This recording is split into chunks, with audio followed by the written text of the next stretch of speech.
जो मुस्कुरा रहा है उसे दर्द ने पाला होगा, जो चल रहा है उसके पाँव में छाला होगा।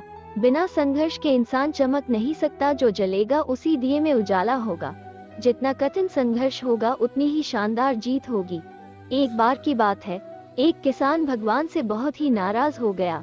किसान बहुत ही मेहनती था, बहुत मेहनत से वह खेतों में अनाज उगाता, उसकी देखभाल करता, पर अक्सर उसकी फसल खराब हो जाती। कभी सूखा पड़ जाता तो कभी बाढ़ आ जाती, कभी तेज धूप, कभी आंधी, कोई न कोई कारण बन ही जाता और उसकी फसल खराब हो जाती।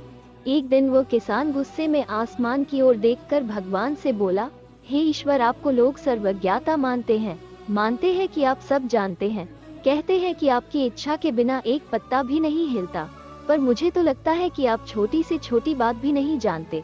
आपको तो ये भी नहीं पता कि खेती बाड़ी कैसे करते हैं। अगर आपको पता होता तो हर समय जो बाढ़, आंधी और तूफान आते हैं वो कभी नहीं आते। आप नहीं जानते कि कितना नुकसान उठाना पड़ता है हम किसानों को।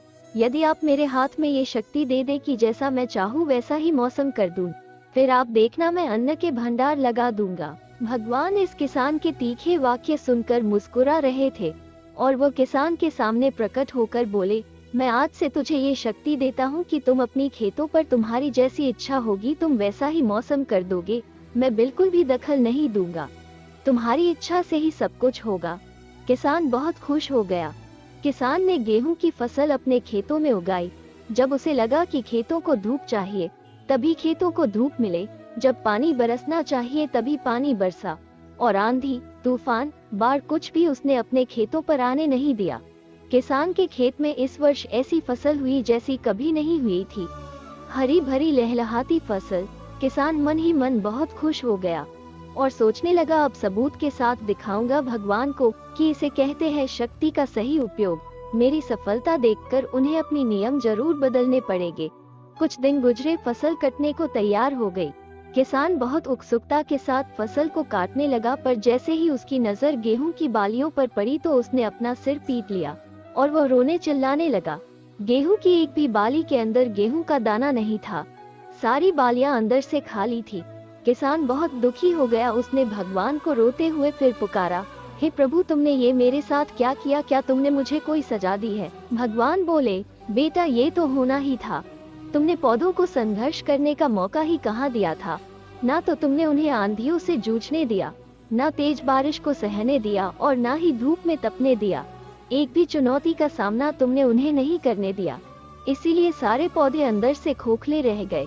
जब आंधी, तूफान, तेज बारिश और धूप पड़ती है तभी ये पौधे अपने अस्तित्व को बचाने के लिए संघर्ष करते हैं, और इसी संघर्ष से एक बल पैदा होता है जिसमें शक्ति होती है, ऊर्जा होती है, और यही ऊर्जा पूर्ति तेरे गेहूं के दानों की तरह जो नहीं फूटी। तुमने उन्हें कठिन परिस्थितियों से लड़ने ही नहीं दिया जहां उनके अस्तित्व का जन्म होता। सारी बालियां इसीलिए खाली हैं। इसमें एक भी गेहूं का दाना इसलिए नहीं है क्योंकि तुमने अपने पौधों को संघर्ष करने ही नहीं दिया। याद रखिए, सोने में सोने जैसी चमक तभी आती है जब वह आग में तपने, गलने और हथौड़े से पीटने जैसे संघर्षों से गुजरता है। कोयले का टुकड़ा हीरे में तभी बदलता है जब वो उच्च दाब और उच्च ताप की मुश्किल परिस्थितियों से गुजरता है। इसी तरह यदि हमारी जिंदगी में कोई संघर्ष ही ना हो, कोई चुनौती ही ना हो, तो हम भी गेहूं की बालियों की तरह खोखले रह जाएंगे। कोई अस्तित्व नहीं होगा हमारा। विपरीत परिस्थितियां, चुनौतियां, समस्याएं हमें और अधिक निखारती हैं। यदि जीवन में कठिन परिस्थितियां और चुनौतियां आए तो कभी घबराना नहीं है, बल्कि सामना करना है। विश्वास करना है कि आप और अधिक निखर जाओ और अधिक मजबूत बन जाओ।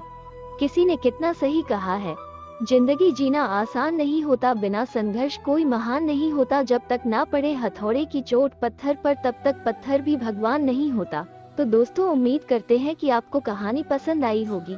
अगर आपको कहानी अच्छी लगी तो वीडियो को लाइक शेयर करें, और चैनल पर नए हो तो चैनल को सब्सक्राइब करें और बेल नोटिफिकेशन को ऑन कर लें ताकि हमारी ऐसी ही और वीडियो आप तक सबसे पहले पहुंच सके।